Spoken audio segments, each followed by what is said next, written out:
My name's Jar Burnside, but everyone in the gaming world knows me as Bobby. Currently a senior at Clemson. I run the Clemson Esports Club, and I also play for our Overwatch team.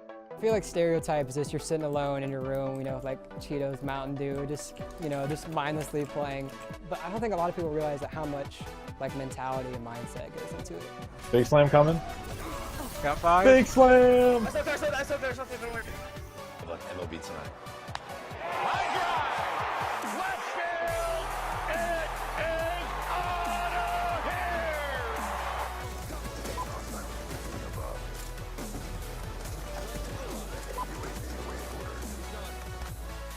here! So I got started with Halo, and then basically went straight into Call of Duty. I have a couple thousand hours in that game, and eventually switched over to PC with Counter-Strike, and now Overwatch is where all my time is. So I was walking around the clubs, and I saw like a big Counter-Strike logo on some poster, and the club was like super small at the time. I remember I went to the first meeting, and it was like 10 people. I wasn't super involved just because the club was so small, but then elections were coming up, so I was like, oh, I'm gonna get involved. So I actually ran for vice president, and since that time, the club has exploded. Definitely there's been more support in esports, and especially college esports. Because when we were starting out, like my freshman year, there wasn't like any college tournaments. But now like TESPA, CSL, AVGL, there's so many tournaments that these guys can compete in. It's crazy to see the structure. Trying to get it here at Clemson, get a more like defined structure, but people are definitely putting it in place, and it's crazy how far it's come in the past couple years. So it's just a matter of time before like every school has an esports program. Yeah, I think people, if they haven't heard about esports, they're just like, why do people want to watch people play video games? Which for esports fans, it makes no sense because like, well, you're watching a guy throw a ball around. Like, I don't understand why it's so different than watching a guy, play video games. Definitely in the next couple years, a lot of big schools are going to be getting into it. Like, it's okay to have other people do stuff and not doing everything yourself. My favorite part's just been finding people who are like been super passionate about it. Don't think that like you're not experienced. Just like, jump in and get going. And so it begins. Are you impressed what you did? I am. Let's get that. Then it goes. Ew, Charles, don't do that. Ew. Shoving a habanero jelly bean up your nose is not the most intelligent thing.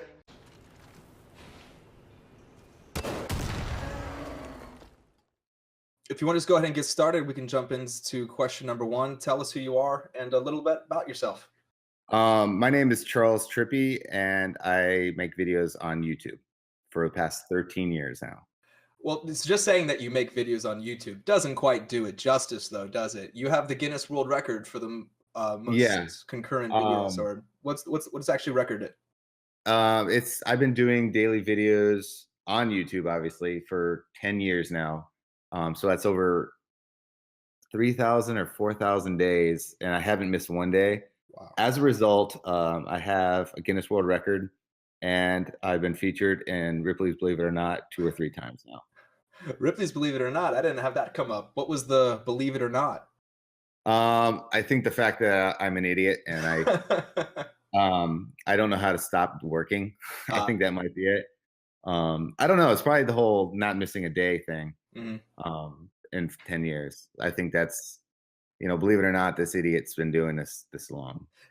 It's kind of remarkable that you've been able to do that consistently. Were there just days where the content that you had was just kind of like, gotta get my daily content, or have you always just kind of really done your editing in the morning?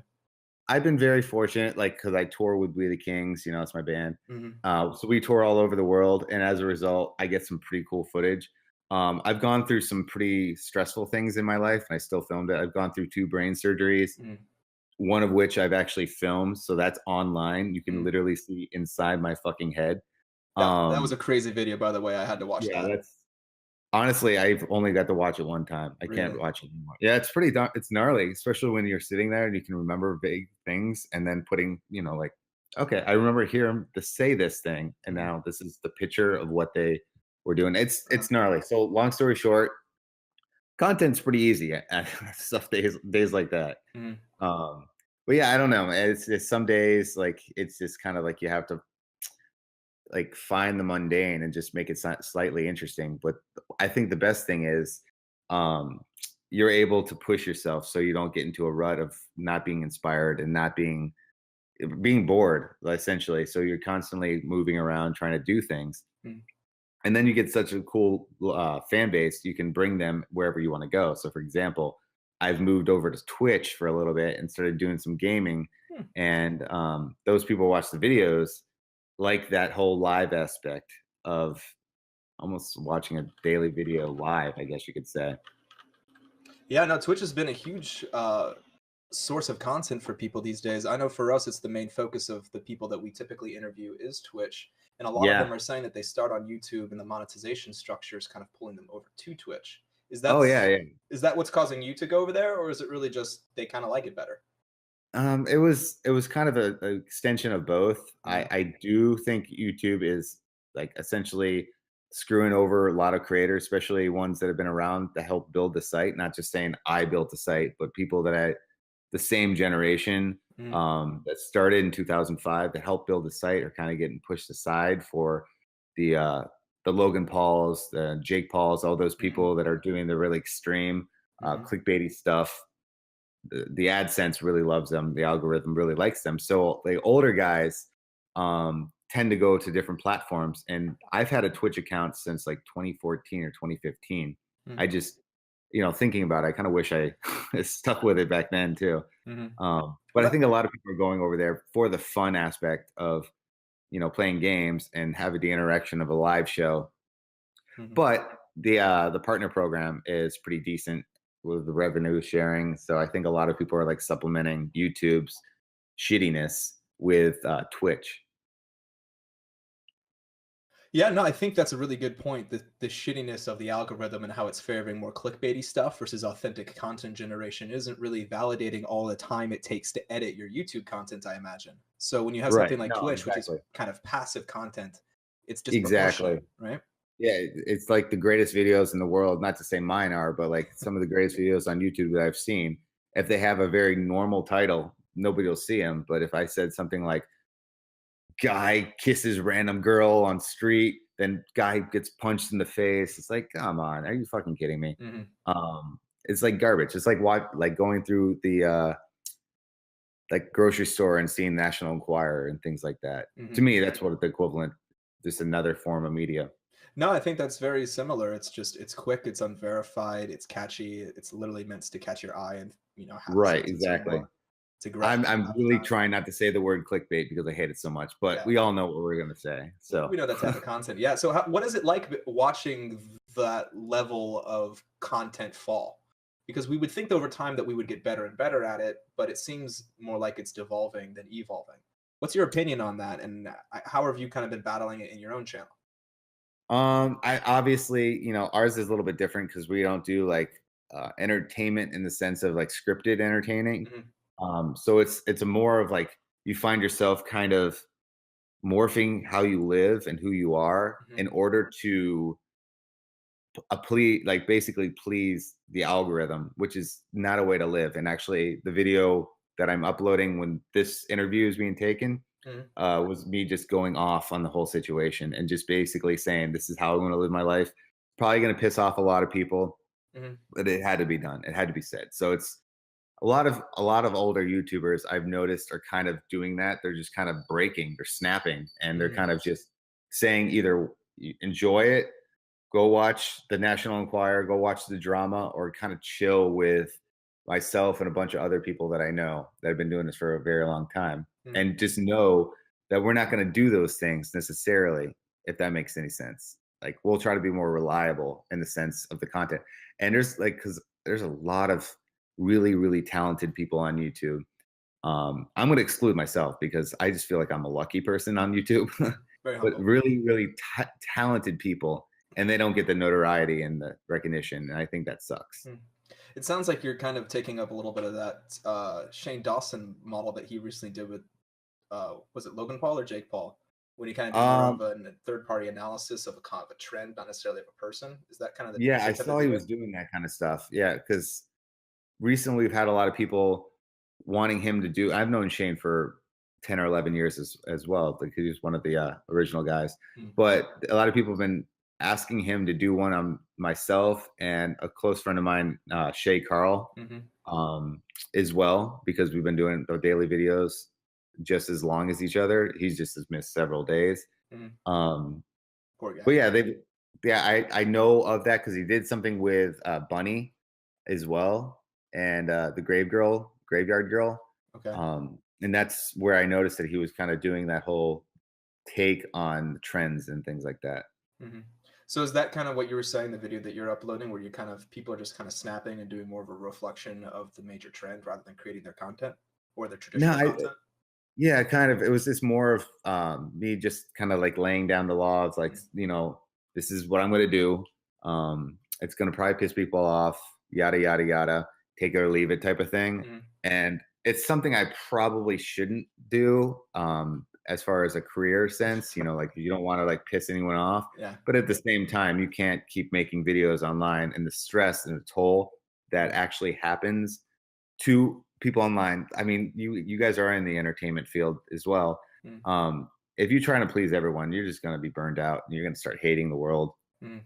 So you kind of have to like, a lot of people don't realize the work that, I'm just not saying myself, let's just exclude myself on this, because that is put into a video to last like 14 years, like, you know, Anthony and Ian from Smosh, you know, Shay, you know, there's Phil DeFranco, there's Justine, the amount of Rhett and Link, the amount of time and effort it goes to what people think is an easy job is just mind blowing to me. And I think I just snapped. So it's long overdue snapping, I should say. No, it's got to be getting slowly worse and worse as the live streaming content's getting more and more prevalent, and people are undervaluing the traditional structure a bit more, I'd imagine. Yeah. And I mean, I think it's cool. I mean, it's evolution. That's how the internet works, quicker and quicker. Just like, you know, videos used to be landscape, and now you see like Instagram TV and stuff like catering to people not knowing how to turn their phone sideways. So it's just an evolution, like with the progression of entertainment and how we get it. Snapchat, I think, honestly, I'll say it, like Snapchat, I think ruined the idea of turning a camera sideways. So like that forced a lot of other people to kind of realize that. And sorry, dogs are gonna be barking right now. We're all gonna stop. It's just the mail guy. No, that's an alert. Yeah, screw a security system. Yeah, you may want to cut that part. That's fine. It's Twitch. We can be organic, right? So yeah, exactly. Yeah, sorry guys. No, it's really interesting what you're talking about, the evolution of it all. I'm kind of curious about the evolution of your channel. Particularly, I mean, you've been around, you said you've been doing this for 13 years total, 10 years of actual content generation. You have a big variety of the type of content that you make, because you are in a band and you're traveling and you're doing all this really interesting stuff, both on stage, out of it, and then these small skits on your own channels. How have you really defined the focus of your channel to entertain everybody? I know sometimes people can be more of a personality versus, or rather on Twitch, it seems that people follow people either because of the content they're making, like they like that game, or they like the person who's making the content. That's definitely, I think YouTube started, cause I started doing skits 13 years ago on I always say my main channel, but now it's flopped around. But that's where I started. And then Shay and I started talking about he suggested I started doing the daily videos because he was doing them and had fun with them. So then I started doing, this is back in the day when I don't think there was any other daily vlogger. I mean, there were vloggers, but to do it every single day, documenting like storytelling your life. I think it was just him and I at the time, which is mind-boggling to think that it's become like such a juggernaut, which is awesome.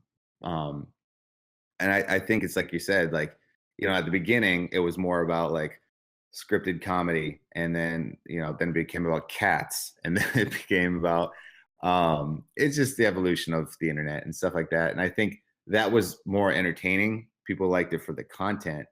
And now I feel like it's a combination like Twitch. It's about the content and it's about the personality itself. So I think a lot of people like Twitch because it's entertaining, because a lot of people are really good at video games. And You know what's really kind of funny about Twitch? It took an idea of I used to love watching a friend of mine play video games because he was so fucking good at it. Mhm. And that's such a simple idea that they took. And what you would think is stupid, which outside world, Mhm. you're watching a person play a video game. Why won't you just play the video game?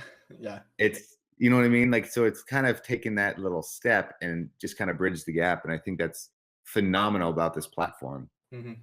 Well, they say it takes a billionaire to think of the simple things, right? Oh yeah, exactly. Or That's the lucky idiot. yeah. Did you know Justin when he started Justin.tv?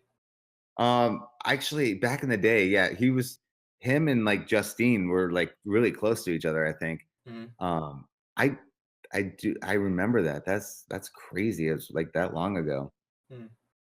Well, it must have been really stand out just to find the other people that were doing it like you, just having a camera follow you around like that. Right, exactly. I think the craziest moments are like when we go overseas. Like we were in Australia, we were in Malaysia. I Mhm. think it was Malaysia. That happened recently in Australia, but I remember being in Malaysia and seeing people like recognize that I was vlogging or something like that. Like it wasn't like I was a crazy person anymore talking to a camera. It was that I had a purpose. I was doing something. So it's kind of cool to see that whole element change. Mhm. And then it evolved into live streaming, which is really cool to see where it's going to come next. Because, Mhm.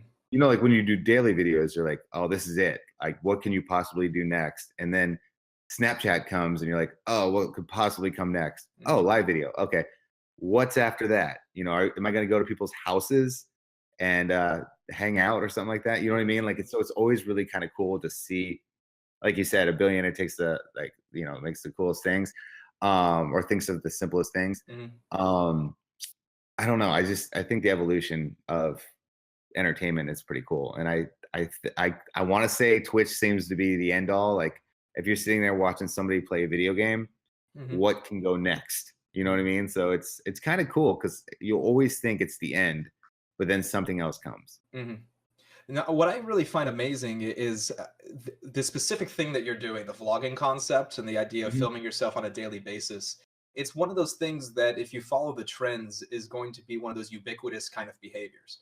There's no way that everyone is not going to be live streaming every aspect of their life in about 10 years when we get to a Yeah, certain type of technology.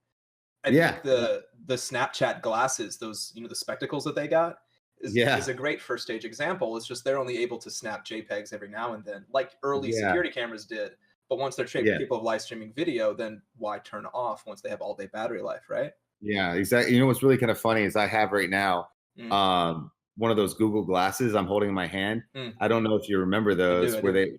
they were supposedly going to change the future. Like this thing was going to change the future at Yeah, one point, yeah. and it's like it doesn't even work.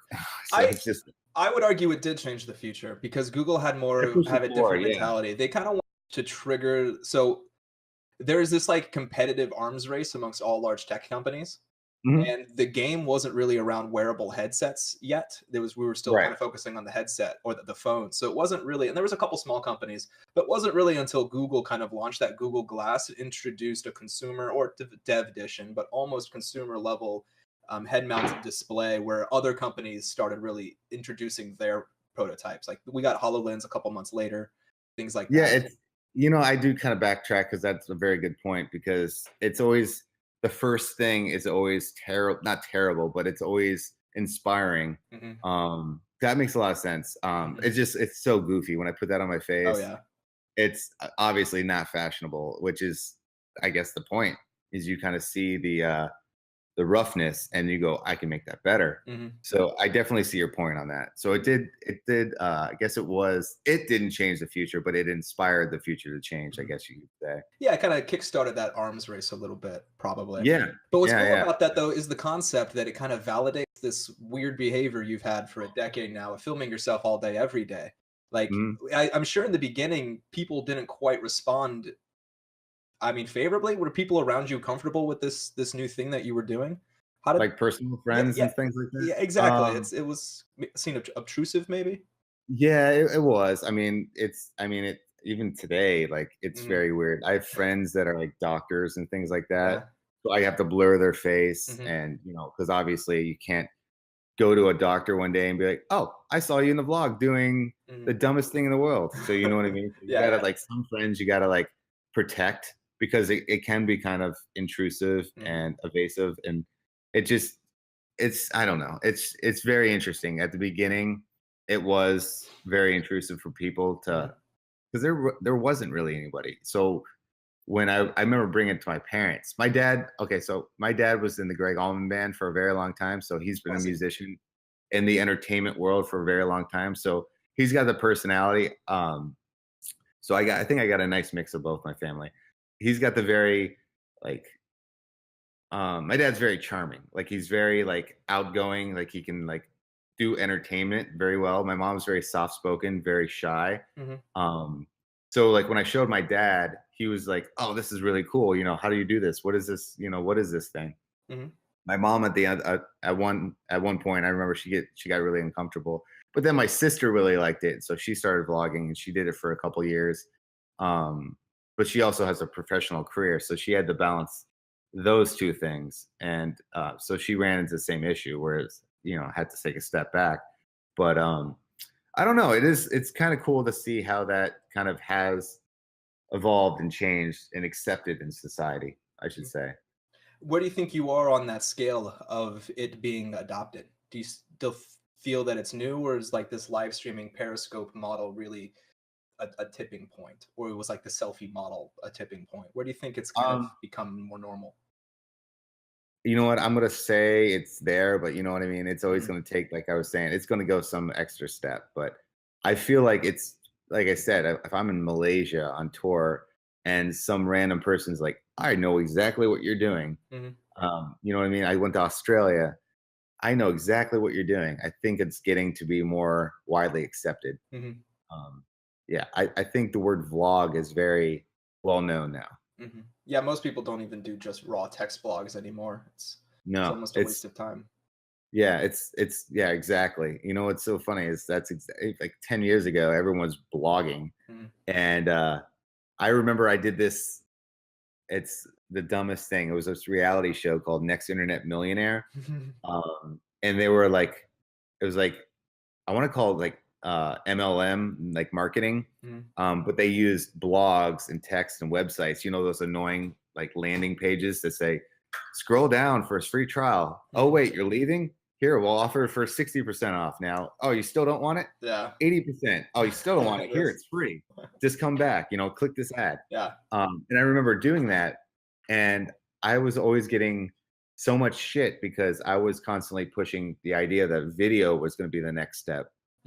And I remember like a lot of the professional marketer guys were like, "Oh no, it's always going to be about this. They want more like written like documentation," and I was just very adamant that it was not. So I feel like I got second in that show, that reality show, whatever. But I like to think I won, like as like kind of a personal like, oh, I fucking beat you guys. You know what I mean? Like one of those kind of things. Yeah, definitely. Or like I was right and you were wrong and you were the professional, and us kids are now doing what you did, but sometimes better. A lot of them way better, more successful. Is that where the idea of the name of Internet Killed TV came from? It's actually really kind of funny. That whole thing, I was literally watching, radio killed the videos, a video killed the radio star. And I thought to myself, I was like, there's no fucking way I'm going to be able to get this domain. And I just typed it in, went to GoDaddy, bought the domain for $8, and I've been sitting on it for I don't know how long. And I feel like that's probably one of the funniest names I can think of, and very ironic because I've done a lot of stuff on television, and people ask, "What's your company name?" And I have to kind of like, or like for example, I've done stuff with radio stations, but like television networks. And I'm always very hesitant to say what it is. But when I do, they smirk and giggle to themselves because they think, oh, that's exactly why we're reaching out to you and other social media people, because exactly your point. And I feel like it's such a very accepted idea now. I remember I see a lot of people wearing the shirt that have no idea who I am. Like I saw Will Wheaton at like Comic-Con wearing our shirt one time. And like to me, I was like, what? There's no way this guy watches my videos. I mean, for all I know, he may have watched a few, I mean, but I think it's such an interesting, it's a concept. I mean, if you think about it, video killed radio. Radio probably killed, I don't know what it was before that. Probably telegraphs. Telegraphs, little phonograms and all that stuff. Yeah. But yeah, then video killed the radio, and then internet's I always say the internet killed the rock star as well. Internet killed the rock star. Why is that? Yeah, I mean, well, if you think about it, like when we were growing up, like I'm not gonna say like there were bands in the 80s. You never freaking met those guys. You were never gonna go to a Guns N' Roses show and expect to hear or see Guns N' Roses after a show. But nowadays, bands, like if you don't go after and say, not that you don't want to, I love going out and saying stuff to the fans of the band and talking with them. But if you aren't doing that, your band's already immediately called assholes and selfish and pompous, which is, I know a lot of bands that are like that. But I mean, like, if you think about it, without the internet and that voyeurism and that openness that bands now have to be, it's interesting because now the whole aura or the mysteriousness of a rock star, which in itself is a stupid term, but like that doesn't exist anymore because everyone's, even actors. I mean, if you think about it, like you wouldn't be able to see Will Smith's day to day. You know what I mean? Like, but now he tweets it, he videos it, things like that. So internet has been very intrusive to a lot of things, but I think it's also it lets people know that everyone's on the same page. So, like Ryan Gosling isn't this untouchable figure, or, what I mean? Like, I'm just trying to think of celebrities like Ellen DeGeneres. Like, she's not this untouchable person. Like, she tweets all this stuff and you're like, oh, this is a real person. It's like, this is inspiring. I could do the same kind of thing. And I think it's killed a lot of aspects and mysteriousness, but it's also opened the doors for quite a lot. Yeah. So then your analogy of the rock star then is that well-branded mystique. Yeah, exactly. Like that's just one example. There's like people probably can think about a million other examples that kind of this is applicable to. So I just feel like that's very interesting because when I joined We the Kings in 2000, well, shit, it's almost been 9 years. They were, We the Kings has always been, they're from Bradenton, Florida, where I grew up. We were best friends. We were rival bands. So when I joined their band, I was already doing YouTube. I was already, on my new rise of vlogging. So there was this weird kind of thing like, all right, guys, I'm going to be in the band now, but here's the deal. This camera's going to be in your face constantly. So don't fuck up. Watch what you say. Take away that rock star mentality that you've had a few years before me, because it's going to change. But at the same time, we saw some of the most successful opportunities because, I'm not saying because of me, but because the additional audience, the relatability. So like when we released an album, I remember specifically when we released Somewhere Somehow, we had that real core audience that people were like, they felt like a part of. They were, responsible for the success and the failure of the band or the album. And as a result, that album went to #1 on iTunes for, granted it was for a day, but still went to #1 on iTunes for this little this band, you know what I mean? It was I remember because there was the time when Beyonce dropped her random surprise album, and for a brief amount of time, ours was selling better than hers. A brief amount of time. And that was probably only because iTunes was delayed. But still, we were up there for #1 above Beyonce. And I have screenshots that I want to frame one day and just be like, you know what, Beyonce. And I remember, what's the funniest part is we got so much shit from fans of Beyonce. It was the funniest thing in the world. Like, people were like, who's this shitty band? Why are they, you know what I mean? Like, so it was a very interesting thing where people felt responsible for success. You know what I mean? Like, it's like fans were like, oh, this went platinum because we made it go platinum. Oh, you yeah. know what I mean? A huge amount of So- ownership involved. Yeah. Exactly. And that's why a lot of bands no longer have labels. Mm-hmm. So like that whole like internet killed record labels too. Mhm. There's another one. Internet killed the CD store. I mean, there's so many things the internet killed. Oh yeah, But no, it's it's a murder. birthing a lot of things too. Yeah, it's ransacking everything basically, right? It's land grabbing. So with that though, like it's not even like it is destroying certain things, but the shifting of power seems pretty significant.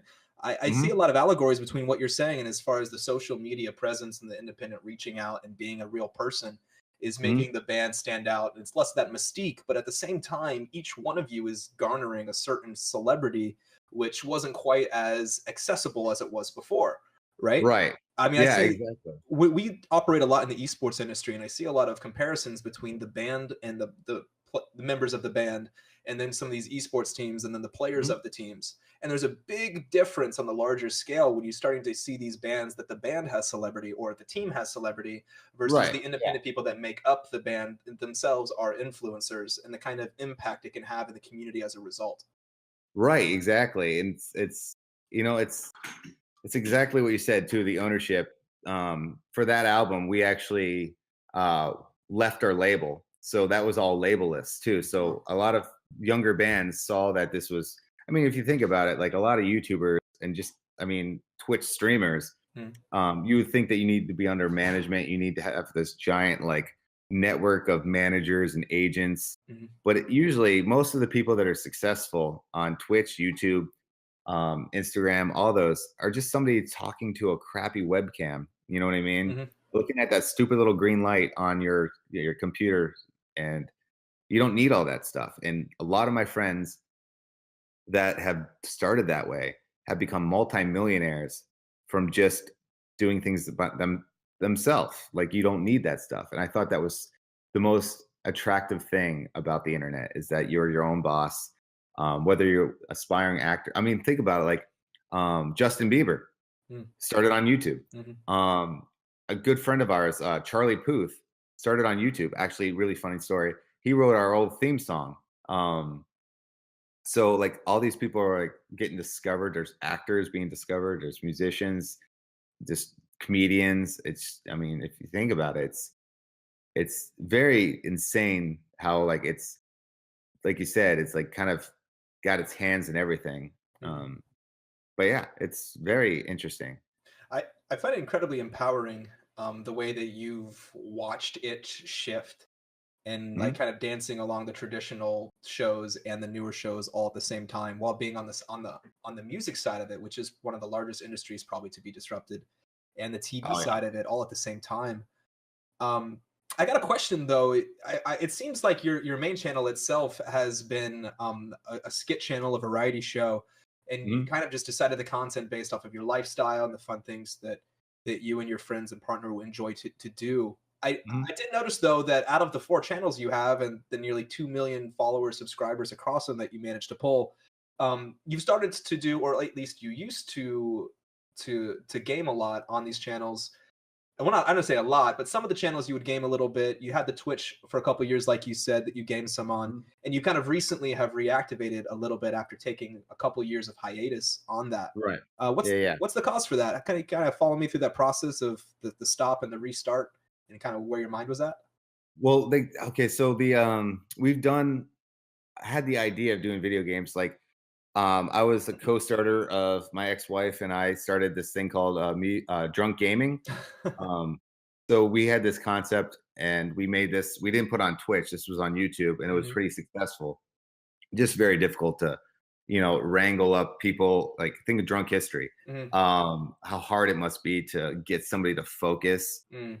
So like there was that, and then we started just a couple years ago. We started Me vs. You Gaming, which was my wife and I like playing video games because she's not very good at them, but surprisingly she is.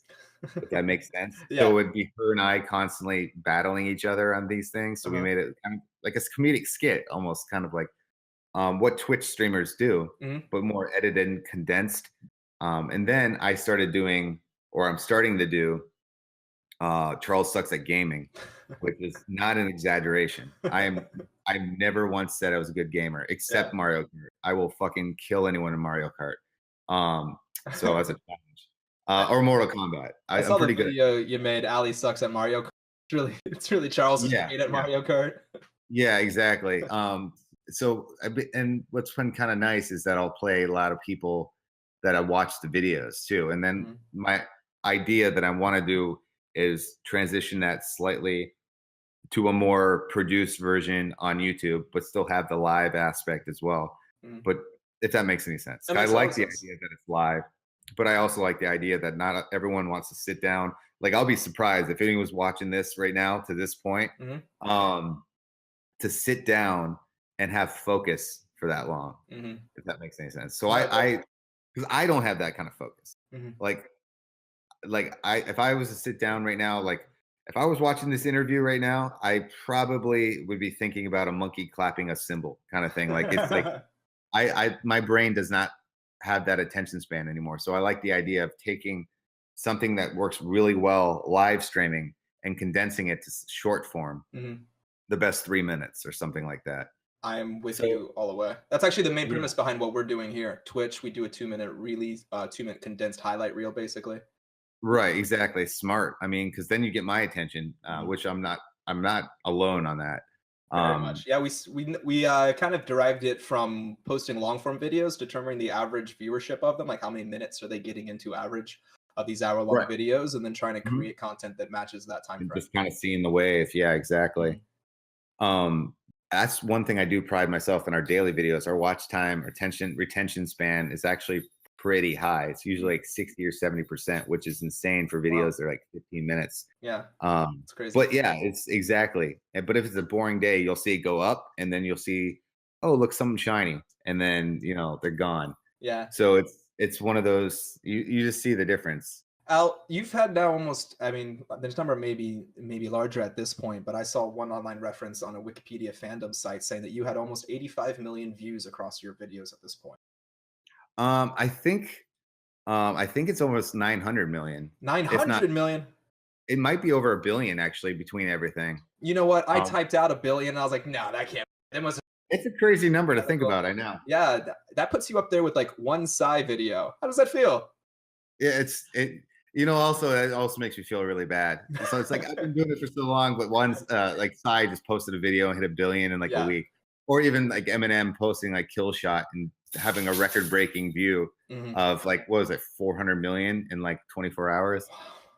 So you see stuff like that and you're just like, oh, that hurts a lot. Oh no, what am I doing wrong? Yeah. But at the same time, I come from a different era of YouTube when there was like 100 people online or something like that. 100 online, not just like watching one video, but just like online.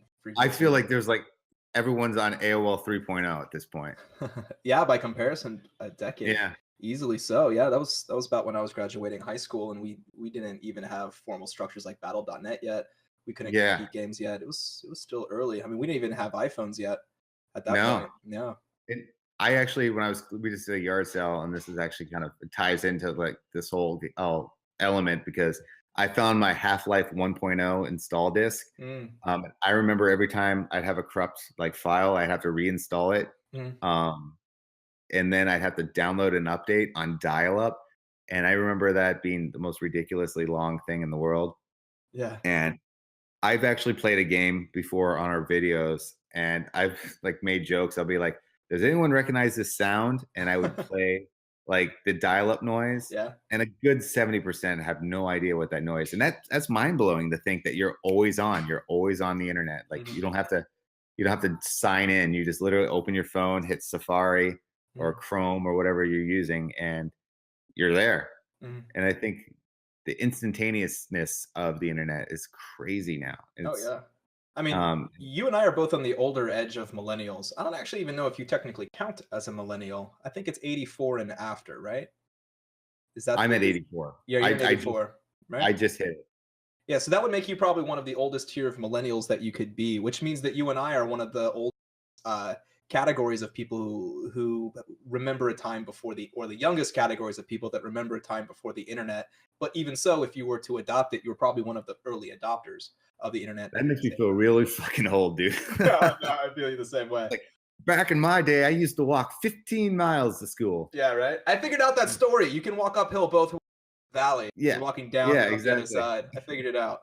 It's a good story. But now you have I didn't have a hoverboard to school. Yeah. You know, it's weird, but it's Mm. also I can now see how my family, my parents, and all that stuff. Mm. When I used to say stuff about like, you know, the school bus or the fucking putting a CD in the CD player. It's like back in my day, I had to do this thing called a turntable and make sure the needle wasn't broken. And Yeah. if I wanted to hear this one song, I just had to memorize what line it was on. Yeah, now I get it. Yeah, yeah. It's a rough transition, but even so, having that early adopt position still allowed you to kind of get the early adoption for this video type structure. You keep saying that people were telling you, no, it's not the future. And we didn't even have smartphones yet. So No. actually collecting the video would have been on a camcorder or something. Yeah. What made you think that was the way? Was it just seeing YouTube exist and think this has got to be something, or was there something else behind it? You know what's so funny is like I do remember Homestar Runner and like Oh, yeah. E-Bombs and all that stuff. So I remember just before it's not like I had the idea. If I did, I'd be a multi-billionaire and I probably do something else. But I remember having a website, making skit videos and uploading them and realizing that I was paying a fortune for bandwidth because every time you stream a video, you're downloading the video to watch it. Mhm. So I thought to myself, and this was before I knew other stuff, so I know other geniuses were thinking about this stuff. And I'm definitely not one of them. But I realized when I was doing a lot of Flash stuff that I could obviously I didn't think of it if they allowed you to do it, that I could drag a video into Macromedia Flash and convert it into that and it would condense it and I could put that online and it was saving me hundreds of dollars, not hundreds, but to me, hundreds of dollars. Mm. And that's kind of like where I kind of came from. So that was like 2003 or something like that. And then I noticed, so I was on the show in 2007, I think. And that was 2 years after YouTube's inception. What was it? February 14th, he registered the domain and went live in 2005. So I had 2.5, 3 years to have some sort of basis to what I was like trying to like come up with. And so when I saw that a lot of the people were older and a little bit more narrow-minded back then. And I don't know, I just felt like I could tell that it was going that way just because generationally speaking, very few people even then were reading blogs and people saw through those MLM emails and websites. They were like, oh, this is garbage. We've seen this a million fucking times. So to have a personality or somebody that's relatable tell you something, you're immediately gonna like. That's why a lot of YouTubers and entertainers do sponsorships, is because like Kylie Jenner or whatever. Let's just say the Kardashians. They're a perfect example. If they had an MLN stop page for makeup, people would probably be like, back then they'd probably be like, ah, fuck this girl. Mhm. But now she's such a celebrity, they take what she says as gold and that she's still able to sell it, but just a different way. Now they're just going straight to the product, right? They own the they're going makeup line straight to stuff. the product. Exactly. They're taking away this middle guy Mhm. that's probably going to take all your money and just go straight to where they want to go because they realize this person they look up to is they like it too, and they showing why they like it. So they will understand that and they will go to that thing. So I don't know. I just felt like it was the next step as far as that whole element, and I just felt like it was, and I kind of really pushed them. A lot of them accepted it, and then some pushed back. But yeah, that's pretty much where that was. Well, it sounds like you were definitely on the path before YouTube even came out. So you were already thinking about video and online and compression and all that stuff. I've heard a lot of stories now from the early adopters of Twitch and the platforms like it, and how they say that a lot of their audience came from a combination of timing and content type, and in a lot of ways, the people that they met along the way. Yeah, 100%. Like it's definitely you find what was funny at the time or entertaining, If you had a cat back in 2004, you're probably a millionaire now. Because like if you had a goofy cat, like grumpy cat, like or whatever, the keyboard Yeah. cat, Mhm. cat videos is what blew up first, and then comedy skits, and then there's a whole gap that I kind of went blacked out on. But then vlogs came, and then there's quick videos, and then there's live videos, and then I don't know what's next. So we'll see. So how do you think your channel's kind of evolved? Because as one of those original content creators on the platform, you were able to take advantage of the growth of the platform in a way that a lot of the early adopters of Twitch or other channels were. So a lot of your growth was just organic growth of the platform itself as a percentage, but there's still Right. like a market share, right? Like a percentage of people who like your stuff.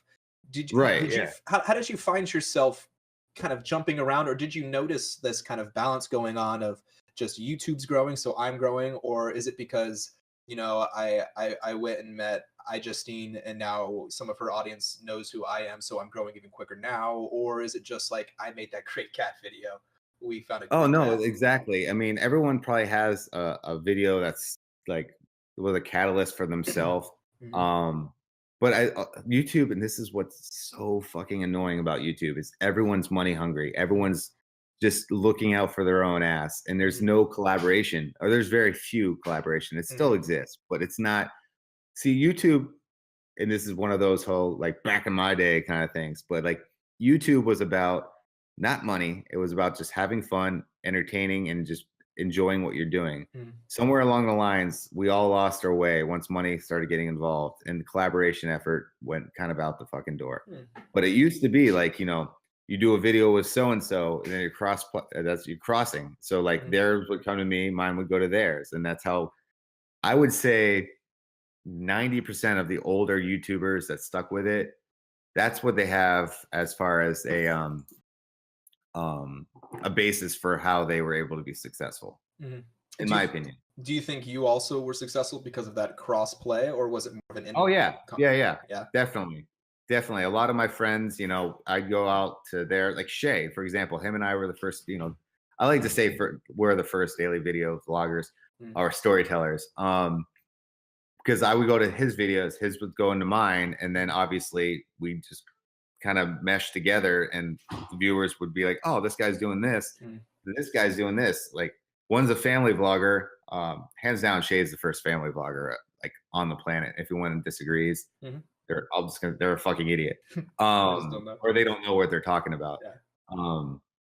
And I like to think that I was one of the first college vloggers, college age, like young adult kind of thing. So people would watch my videos as a young adult, and then they would see like him as a family vlogger and be like, this is what I can relate to. Maybe I don't have this type of family structure, so this is something I can relate to. This is pretty amazing. Or on our side, it was like, I don't know what I want to do with my life, so this is what he's doing, so I can kind of get an idea. So it was like kind of a cool thing. So his viewers come to mine would come to theirs. We did something with Justine. It's so funny to use that as an example. She does things with us. We did things with Shane, Smosh. And I mean, it's every like the 3 degrees of Kevin Bacon. Most YouTubers are like that too. You could probably link each person and their success to another like combination of things. But isn't that a little ironic considering the current situation of YouTube? Oh yeah. Trust me, I totally it's sad. It's sad and ironic and all that fun stuff. Do you find that as one of the major reasons that Twitch is taking over YouTube right now, because that dynamic is basically inverse? I honestly have no idea why Twitch is taking over, other than it's such a simple idea and people like it. Because I don't see a lot of I do see a lot of collaboration. People like playing videos and stuff like that. And kind of doing the infancy of what it used to be, which is kind of nice. At what point did you see YouTube kind of change, where it was less open, inclusive, people making content together, and it kind of became more isolationist, independent islands creating content, and everybody looks out for themselves? You said it was when the money became a factor, but was there anything in particular? I think money was a huge factor, because everyone is fame. It became like a competition versus like kind of like, you know, helping each other. It was, Mhm. it's like, I'm going to get better at this than you are. I'm going to make more money. I'm going to be more famous versus, hey, you know, this is fun. We're both having fun. Let's do this together. Let's see what we can do together. You know what I mean? So I think, I don't know when it got like lost, but I think it was when the partner program, I want to say when the partner program became a thing, but I think it was because I think that's the greatest thing ever that Google made a site to where like, hey, we're making a lot of money on this site. We're gonna give it back to you guys because you guys created this. You know, MySpace didn't do that, and users created MySpace and or made it what it was. Facebook never gave a dime to people, and their billions and billions of users are only, and their success is because people want to go to that site, but they don't give a shit. But Google buying YouTube, they were like, I think they realized the, I mean, Google already, everyone knows is a very forward-thinking company. So like they kind of, I think, saw the importance and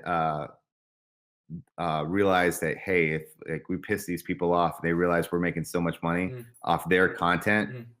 They're really talented content, and we're not kicking back anything to them. They're gonna leave and they're gonna go somewhere else. Yeah. So I think that was where the partner program was amazing because it really kind of kickstarted a lot of people being like, oh, I can quit my job. I remember the day I quit my job and did YouTube full time. It's the greatest day of my life, but scariest. Yeah. But I think several years, I think probably honestly, I think 2010 or 11, I started seeing a huge change because money started getting higher, more people were getting on YouTube.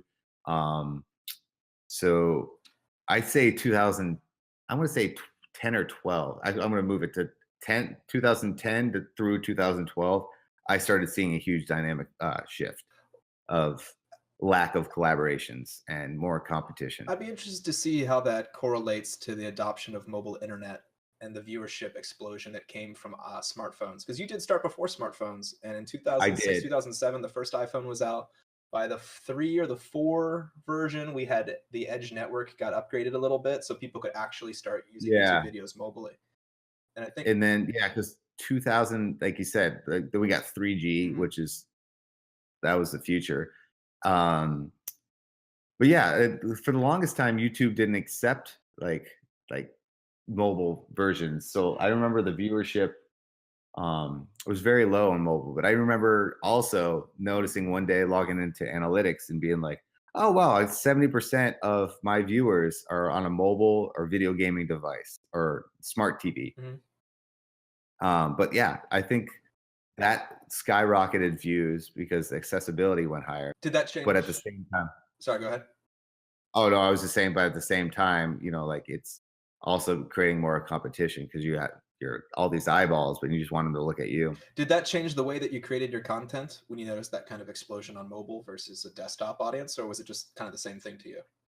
No, I mean, I think I'd like to think like this is probably why there's other like bloggers that have been a little bit more successful because they have catered to the algorithm versus for me, I don't know if it's because I'm stubborn or the fact that I don't give a fuck about that because like I know what I do is the point of when I started this in 2010 or not 2009 was the daily video start. Wasn't to say, hey, I'm going to do these daily videos. People are going to love it. I'm going to be famous. I'm going to do this. I'm going to make millions of dollars.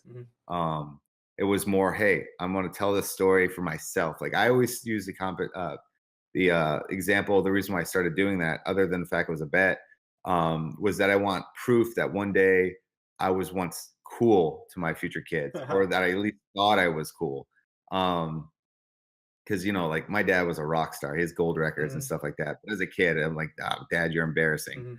You know what I mean? So it was like kind of like that's the whole storytelling aspect that I wanted. And then people started doing it for like fame and money. And to me, I mean, obviously, success to me it wasn't based on those two things. I like success for me was having fun, relating to people, and that was just something I enjoyed. And as a result, I was very fortunate. But like a lot of this generation, new generation, people don't say, I want to grow up and be an astronaut. I want to grow up to be a cop or things like that. They say, I grow up, I want to be a YouTuber. And I remember hearing that one time and just fucking jaw dropped. Mm. And and you know what I mean? And that's when I realized the generational gap and things were changing. And I feel like it went negative because we were doing things for the wrong reason. Yeah. And not everyone, obviously not everyone. There's some people that are fucking talented. I just wanted to have an outlet and make short movies or have the ability to have their documentary scene, not at Sundance. You know what I mean? It sounds So- really purist, actually. You're echoing a lot of the stories and concepts that I've heard from a popular guy called Gary Vaynerchuk. He talks about Yeah, documenting okay. all the time versus like documentation versus creation, basically. Yeah. Do Yeah. you know him? Have you given him this concept? Because No, I do know him. He's the wine guy, right? yeah, Wine Library. Yeah. I met him a few times back in the day when the Shorty Awards for Twitter. Mhm. The first annual one, I remember meeting him. I won for, hilariously enough, comedy. And I think he did. I don't remember what he won, but I remember reading him a couple times. But yeah, I know exactly who you're talking about. Yeah, so he's a guy that I follow a lot. I've read all of his books, and he's very much content generation, independent brand stuff, and the development of it. And the things that you're talking about, it's so in line with what he says. I'm really shocked that you guys don't talk more, just because of the way that he's created content has changed, and his hustle and creating content on a daily basis, and kind of having somebody follow him around with a camera. It sounds very much like your story, except just Right. like he's a business dude, and you're in an awesome band traveling the world.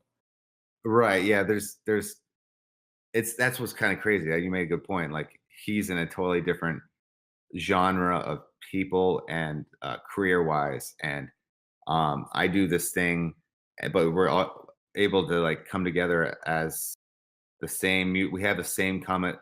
We have something that we can discuss together versus like, oh, this business guy or this guy who plays in a rock band or something like that. Normally you think, oh, like anti-establishment, rock music, like fuck the man and things like that. You know what I mean? Or hippie, you know what I mean? Like obviously we're not hippies.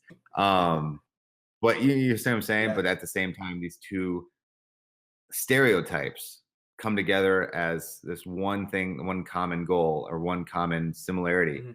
And I think it's very cool to see that kind of stuff. Yeah, I think if anything, it really validates the concepts behind it. Like you can find these things like they're called axioms, these absolute truths, these patterns that are inevitable and future forward. And the fact that you picked up on it so organically, and his business is basically trying to predict that stuff. And he's like, this is it. Yeah. I mean, your kids, you're going to wish they had video to understand who you were, when you're Yeah, in a chair. So basically, I think he came down and there was one phrase that stuck out. It was like, if you're not filming, you're basically taking those memories away from your kids. Yeah, I can see that. Yeah, I can see that. It's sad too, though, right? You know what I mean? Because sometimes you find yourself looking at a 3x5 inch screen. Like I think that's one thing that I hate that people do. I'm guilty of it 100%. I feel like a good portion of my 10 years of doing this, I lived probably hours. If you accumulate all the time that you're looking through a screen at like your favorite concert or some like sports game, and you're not looking at the thing itself, you're looking at this tiny little screen just so you can watch it later. It's interesting, but it's also very sad. Like it makes me very sad to think that a lot of like people watch their first kid walk through that tiny little iPhone. You know what I mean? Definitely.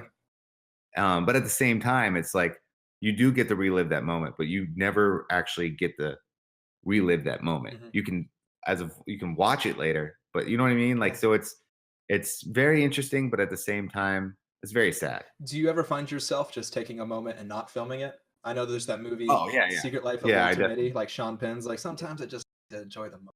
Yeah, that was a very crazy moment when that movie too. That brings up. No, yeah, I totally get it, and I've gotten really good at like holding the camera, and not looking at it, and then going to myself, "Fuck it, if it's not working, it's not meant to be." I remember our last tour, we had like the band had an intro, and it said we did a joke like we were mocking a lot of bands that like kind of say like put your cell phone, enjoy it, put the camera away, things like that. So we made a joke about it, like we made this whole like very elaborate like intro where it's like put your cell phones away, and then we're like just kidding. Who the fuck? Who do you think we are? Like, you're gonna do it anyway. Yeah. Then we would say like, raise them in the air. You know, we just made like a joke about it and accepted the fact that, you know, people are using. That is the most amazing thing to me. That transition from lighters to cell phone lights. Right. That is another thing that just blew my mind with the whole technology adaptation and evolution. Yeah, I'll never forget being in like 2005 at US or UCF, and TI came to come perform, and there were all of these there was all these cell phones for the very first time, and I'd never seen it before in mass like that. It's crazy. I mean, it's safer. You're not going to burn the place down or burn your finger. Right. I don't know if anyone's a fucking lighter for a good amount, like 3-minute song. Yeah, my favorite was when you have the app that brings up a lighter on the app, and you just have like a fake. Oh yeah. I remember that, one of the first apps on the iPhone. I remember that's that. pretty cool. So Charles, I got a question about your channel a little. You've talked a lot about the process of creating and kind of what you've learned along the way, adaptation and evolution kind of stuff. But you've created almost 1 billion views so far across all of your videos. What have you learned that's helped you do that? You clearly are kind of making content for yourself that you enjoy, not necessarily posturing too much. But there has to be things that you've learned to improve your performance. It's not just because you've already existed and you have an audience, right? You know, it's funny. People are like, you know, what's the secret? And it's like, yeah, fuck you. If I knew the secret, I wouldn't tell you. I'd write a fucking book. Yeah. Tell you. It's like nobody on YouTube knows what the fuck they're doing. Really? I mean, people say like, oh, I know this, I know that. They don't know. They're managers telling you something. We're all just like blindly walking around right now. And I mean, maybe the younger generation is kind of figuring it out, but I feel like they're only figuring it out because they're guessing too. Nobody really knows. I think, at least I don't. I have no fucking clue what I'm doing. But you have to be theorizing and posturizing, right? Like you make videos. Yeah, you have an idea, but at the same time, you don't know it's gonna work. You don't know it's gonna. So the idea is for me just to do something coming back, to do it that you like it and hope it works. And if it doesn't work, then you can like say, okay, well, this doesn't work. Maybe I should, but it's all guess and check. So I mean, like, I don't think anyone really knows what they're doing. At least I don't think so.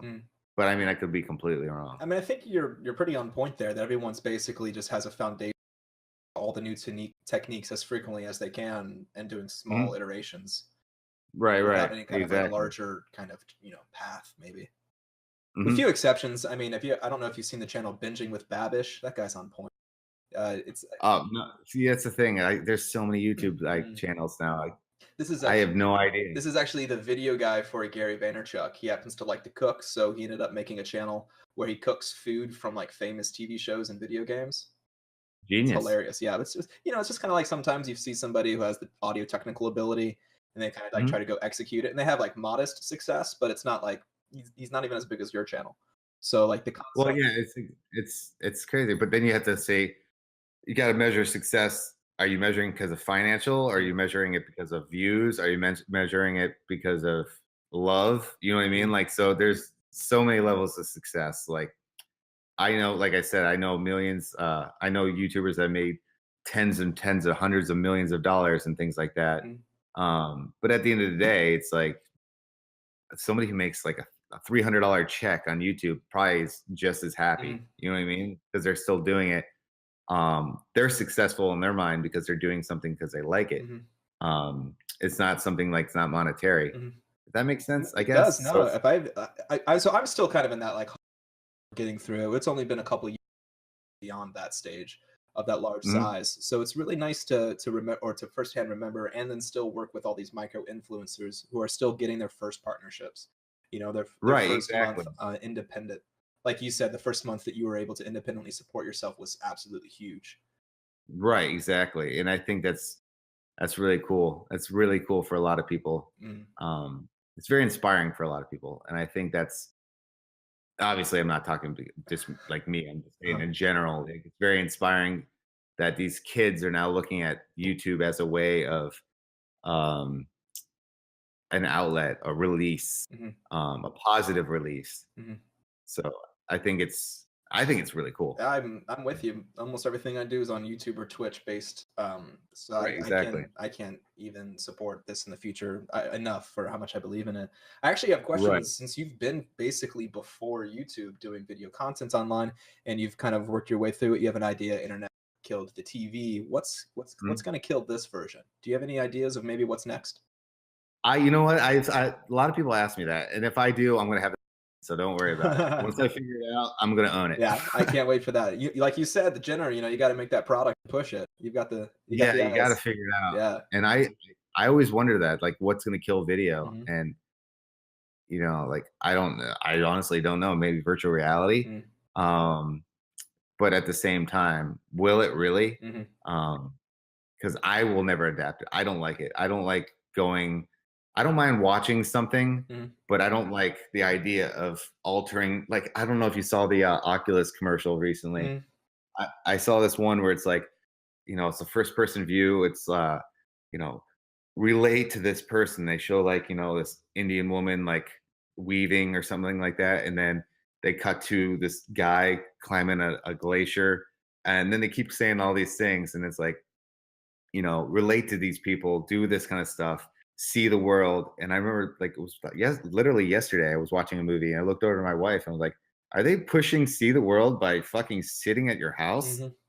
Like it blew my fucking Mhm. mind. So for me, I'll never accept that. Mhm. And as far as human race, I hope we don't because that's gonna be a sad human race. I think it gives us Um, instant accessibility, but yeah, the limitations of cost of travel, I think, is a big issue. But like yeah, we have Elon Musk's BFRs coming out to give us anywhere in the world in 40 minutes. That kind of makes it more accessible, right? right. But for me, I mean, this is obviously a personal thing. Mhm. I'd rather experience the real thing. Of Like course. I can go watch National Geographic and see penguins walking down the street, but Mhm. it's not going to be the same thing than going and seeing it. Well, you're one of the You few know? people who've actually had the opportunity to have seen it as you travel with your band, right? Oh yeah, yeah. Don't get me wrong. I'm fully privileged, and I respect Yeah. the fact that I'm able to do that. But at the same time, because I can see how people watch the videos because of that as well. Mhm. But I don't think I would do it. Mhm. So, for example, like I don't really watch. I watch my close friends just to see what they're doing when I can't get a hold of them. Mhm. But other than that, I don't turn on a vlog and see what Jake Paul's doing because to Mhm. me, I don't give a fuck what he's doing. Mhm. Like he's not relatable to me. Like it's not. I don't care what he's doing. I'd rather go do my own thing Mhm. and see my own thing. Um, but that's one thing. But I don't know the VR stuff. This could be an old man thing. Like this is gonna ruin the world kind of thing. Yeah. I'm sure people have said that about video. Mhm. You're the guy But talking about the vlog. yeah, exactly, and exactly. I don't know. It's just some things that I think cross the line of reality. And you stop living in I mean, this is gets super deep, but like you stop living your life and you start living somebody else's or a figment of imagination, a creation, Mhm. like ones and zeros. Mhm. And I think it takes away from the whole reality of reality. And I don't know. I mean, that's It's fake experiences at that point, right? Like we always yeah, think like virtual experiences, but that blends the line to the point where you're kind of confusing yourself, right?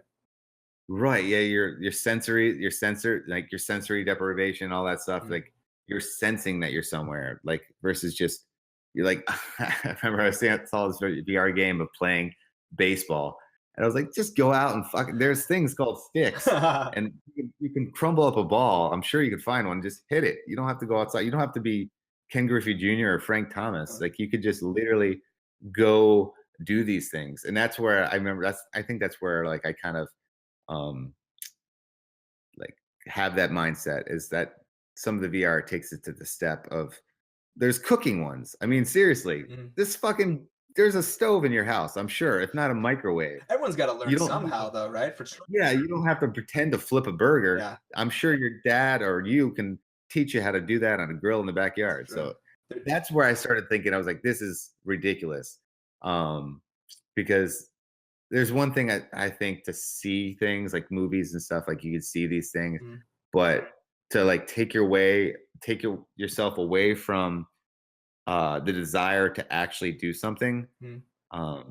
I think that's where it's kind of I'll be a stubborn old man saying that, because I think life is something you have to live. Like, you can watch something and be entertained by it, but if you're watching something to make it so you can't do something, or you're depriving yourself from it, whether you're doing it on purpose, Mhm. I don't know. I find that to be sad. Mhm. Well, there's a lot of ways to support that. I can see that. In the same way, you can kind of argue that it's not too dissimilar, though. Real. Oh yeah, yeah. There's two edges to the Yeah. sword. It'll be interesting to Yeah, see where the chips lie, because as we get travel more accessible, but virtual reality becomes more accessible, there's going to be probably a right, big battle. exactly. Like, are you the one who's going to ride the rocket, or are you going to stay home and put on the headset? Exactly. I mean, that's a good point. It's going to separate a whole generation of people. Mhm. It's going to be kind of interesting. Um, Me, when Elon Musk like throws people in space, I'm fucking going. Mm. Like, I don't care if I don't come back. I just want to go. Like, So you're gonna be one of those fuck it. first Mars potential Oh, applicants.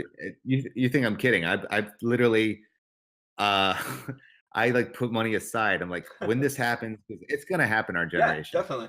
Maybe not coming back, but we'll at least get out there. It's part of my 50-year plan as well. Once you take care of everything Yeah. here, it's time to go there. Yeah, it's just like, you know what? Fuck it. Mhm. This world's gonna end anyway. So like, let me go over here and just take the chance. Mhm. At least I get to see the world end. Right. As fucked up as that says. Nah, it's not bad. I mean, I just saw Hamilton not too long ago, the performance, and it's kind of inspiring to think that these people were at the birth of a new nation kind of concept, and to be at the Right, birth of yeah. a new world is, I mean, there's only few opportunities like that, in a Yeah, in a it's species. terrifying, but very, very exciting at the same Yeah, time. so one day. Yeah, who knows, man? That's a weird turn right there. I look forward to the live stream of your visit to Mars. Oh yeah, that'd be pretty cool. We already have those. They're called astronauts. Yeah, People fair. don't realize But they're that. not playing guitar along. Well, one of them. They did. Yeah, I yeah. was just gonna say, well, they did. Yeah, that was a really good Rocket Man. Oh man, I love it. Can't get back. They're doing selfies, and Buzz Aldrin has probably argumentatively the first selfie ever done, and he did it in fucking space. That's remarkable. I really like. Right? Did you ever see that? It's completely unrelated, but when one of the astronauts pinged Captain Kirk on Twitter, or like, Oh my god. No, but I do remember when they started tweeting from space. yeah. So they started tweeting from space, and Captain Kirk chimed in, and the astronauts responded as if he was the captain. That's fucking awesome. Yeah, it's pretty awesome. Tickled me good. So, Yeah. Charles, what would you say to anybody who kind of wants to do what you do and kind of get into this world of daily vlogging? Just I'm gonna quote Nike. Just do it. I mean, what do you got to lose? I mean, Mhm. like, you fail, but you learn what you failed at and do something different Mhm. and succeed at it. Like, I don't know. I mean, if you want something enough, just fucking do it. Mhm. Stop making excuses. That's what I did, and that's why I tell a lot of YouTubers. They're like, "How do I start YouTube?" And I just tell them straight point blank. They're like, "I don't know. I just started, and I failed. I failed a lot, Mhm. but I learned from it, and then I came back and I did something else." So, I mean, this is life. You're gonna fail at things, but once you fail, you can better yourself. So Does that I don't know. no? So, do you think that would play in a little bits to maybe what you would think is y- your single attribute that maybe contributed most to your success? Is it your determination to just kind of do it and get up and make it happen, or what would you think that would be? Yeah, I probably would say that. I would say, I just really wanted it enough. Mhm. And it's I'd say that's probably pretty much what it is. It's like, if you want it enough, we live in an age, digital age, to where if you want something enough and you work your ass off, it's accessible. I mean, you have more opportunities now. These kids have more opportunities than any other generation, I feel like, if you think about it. They're not pigeonholed to one thing because, you know, your family does it, or that you have no way of getting signed or being discovered. You know, anyone can just fucking do it. And if they make excuses, then, they're not supposed to be doing it. You know what I mean? Like, in my opinion, I see things being squandered. I think I see a lot of excuses. I see, you know what I mean? Like there's no excuse. Like if you really want something, you have the easiest, most accessible way of doing that nowadays.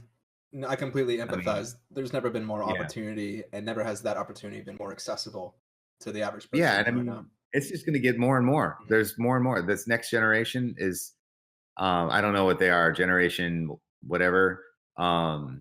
They're going to have, I don't want to say the easiest time, but they're going to have the most opportunities. We had a lot of opportunities as millennials.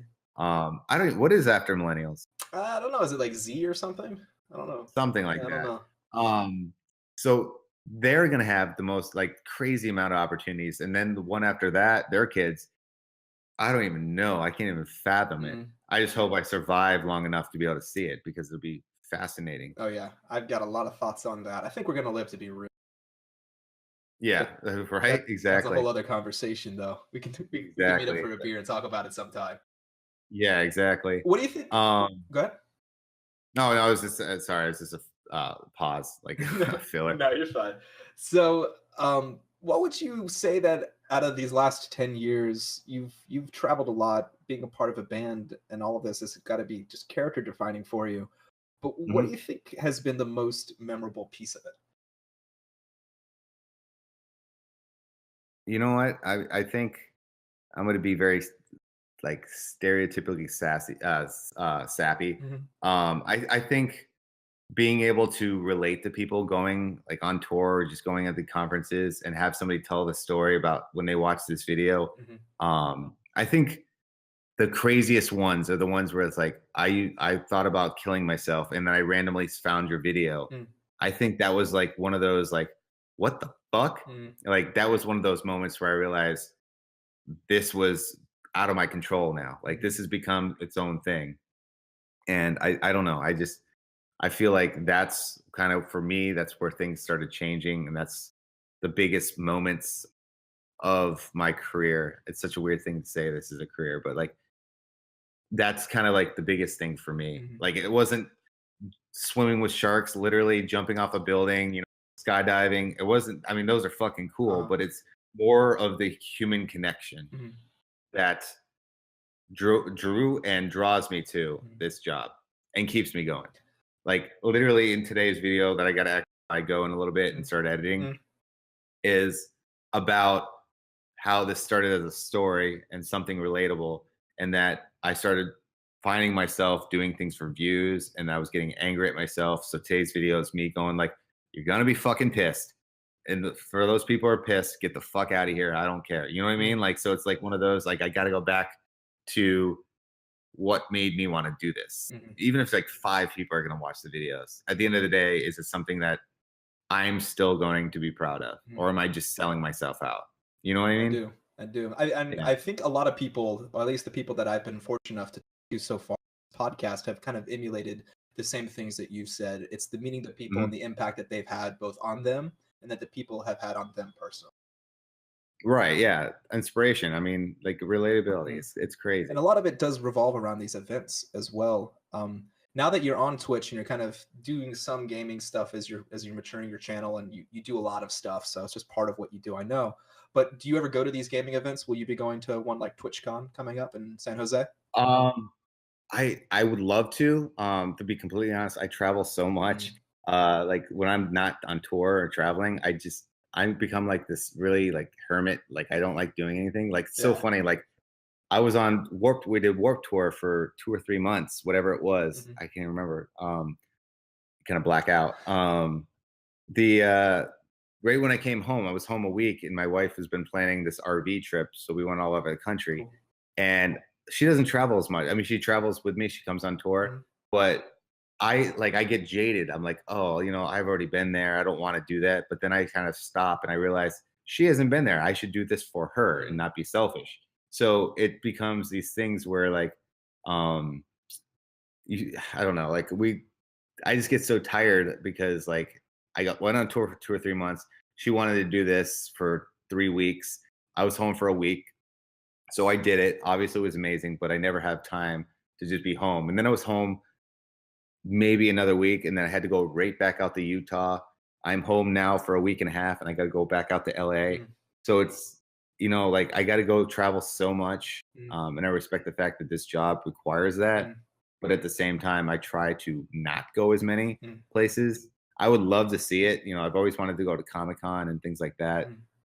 TwitchCon would be very interesting, um, but at this point, I just avoid everything. It's actually kind of fucking weird and ironic. Well, you go to a lot of events for your other job, so I can see Yeah, why that would kind of be exactly. part of it. Which, by the way, would you consider yourself primarily an online content creator or a musician? I'd say it's about both. Like it started as online and then it merged into being a very symbiotic relationship where like um you know, like I'm able to do both and equally. Mm. So, you know, my first love was always music. I grew up doing music. Mhm. I went to college, went that route, Mhm. realized, hey, I just spent a lot of money for this piece of paper that's sitting up in my office and I'm not even fucking touching. Yeah, right. And then started doing YouTube as a way of I have no fucking clue what I'm doing. Mhm. So I'm gonna fuck around with this, goof around. Oh wait, this is actually happening. So then I started doing that more. And then the musician thing came back around. So then I just merged it back together. And now it's like, I don't know. If I was a stray, I couldn't. I'd say it's like 50-50. Well, 50-50 as Maybe far one as is what you do and how much you yeah. enjoy. Could you break it down without giving specifics, maybe like profitability wise? Which one is the Oh, better one? financially, YouTube. Financially, the internet. Mhm.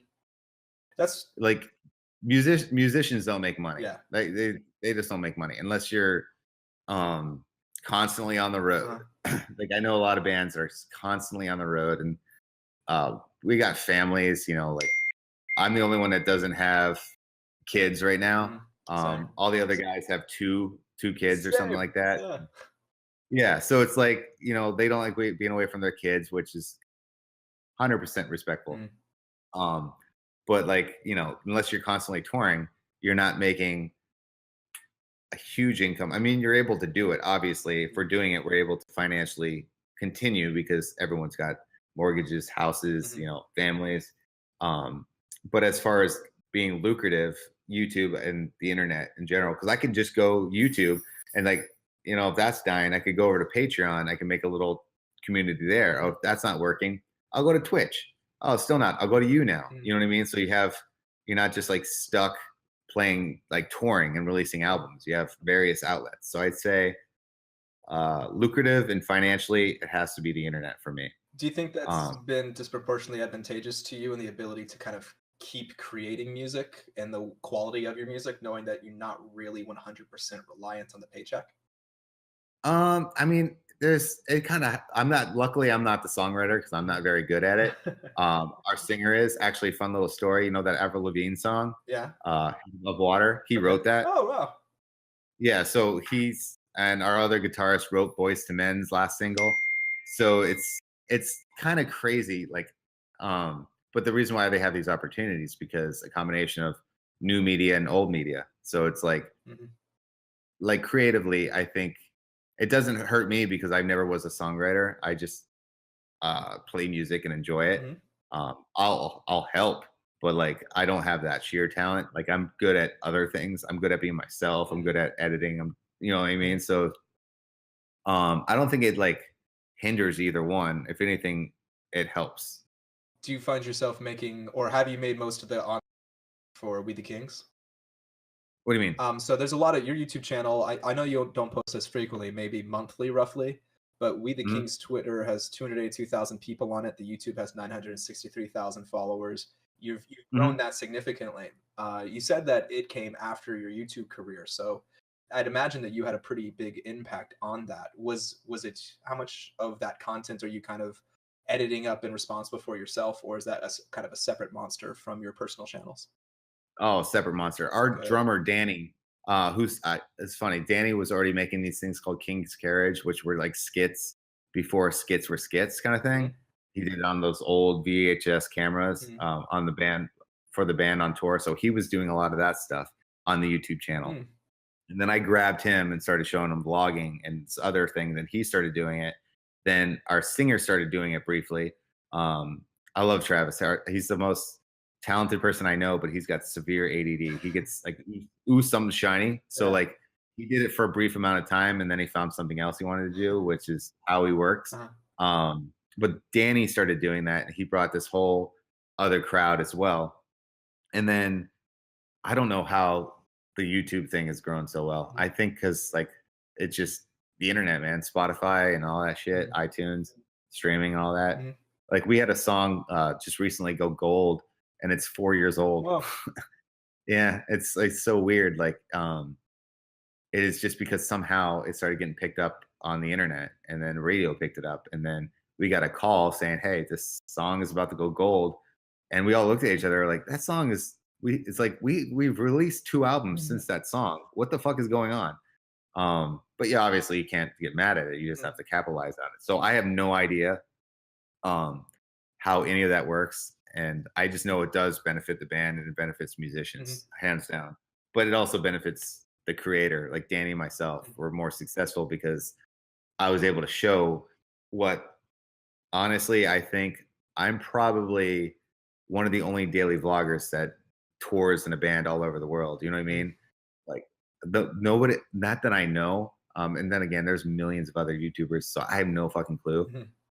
They get to see this element of like on the tour bus, behind the stage, behind the scenes, you know, like everyone like partying before, you know, things like that. Like us like playing FIFA on the tour bus, and people think it's like a giant like party, girls, women, sex, drugs, and rock and roll. But then you just pan over and we make jokes about it. It's like us watching The Patriot for the 50th time. You know what I mean? Like, and like playing FIFA, like I said, or Madden or something like that. Like honestly, Warped Tour is the funniest one. People always think there's so much partying on Warped Tour, but literally, like if you go to every bus, we're all just sitting there trying to avoid the heat and just being miserable. So it's you know, it's interesting how that works, but it's also very cool.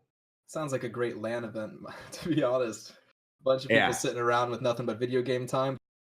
Oh, dude, it's fucking great. It's great, except when you suck at FIFA. So I've had to buy it and I've had to practice it the entire thing for next tour. I do the same thing for Fortnite. I'm so bad. I have to practice on my downtime because. Dude, fuck that game. I hate it so much. It's hard as hell. Man. I'm learning. Overwatch is. I'm more of a fan of that one.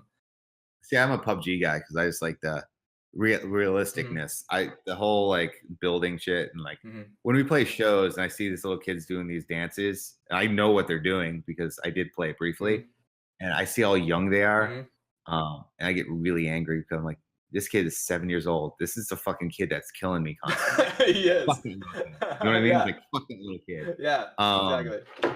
Then it gets. I mean, it's the generation. Like I'm just not used to that shit. I suck at Charles sucks at gaming. That's the whole idea of that whole gaming series. At least you've that I'm embraced gonna actually have to kick up again. Yeah. No, I hope you do. No. Let me know. We'd love to watch it and share it around. That's hilarious. Yeah. Now that I'm on tour, I can definitely go back to it. Great. Well, Charles, I know you've got a lot to do in editing videos on your daily basis. So I'm gonna let you get going here. But I appreciate you stopping by and talking to me so much. I had a really great time talking with you. Yeah, it's good catching up, and that's pretty fucking crazy. We're all in the same area like that. Yeah, it's really remarkable that we're just down the street from each other. Yeah, if you ever want, like, I'll swing by and I can just film like what you guys do, and just, you know what I mean. Like, not only like, did you guys send the chairs, which are awesome, by the way. I can make it like so I could be like, oh yeah, so they sent the chairs. We can go there. We can hang out. We just found this out. I mean, there's a lot of organic stuff that we could do. You know, just for fucking shits and giggles and stuff like that. Yeah, hell yeah. Well, we're looking in creating our online content and growing it. And we're doing some cool stuff, showing up to people's houses and giving them free rigs, like an HGTV, not HGTV, but a reality TV type. Right. So we got a lot of cool stuff we're going on and trying to get some more esports pros in here in the area. So we'll just keep you in mind if you ever want to come hang out and have fun, and we can talk more about it afterwards about cool stuff we could do. Okay. Yeah, man. Well, you get my number. If not, I'll send it over. Yeah, no, please send it over. I've got your Discord and your email and stuff, but I don't know if I get your phone number exactly. But yeah, I'll send it over. I'll barking again. All right. Another alert. All right, dude. Well, I guess it's nobody. We're chill. Everyone's good. Yeah, all right, dude. Well, I'll definitely talk to you soon. I'll send it over. I'll email this over to you as well. Sounds good. I really appreciate it, Charles. If you ever need anything, you let me know. All right. Take care, Seth. Bye.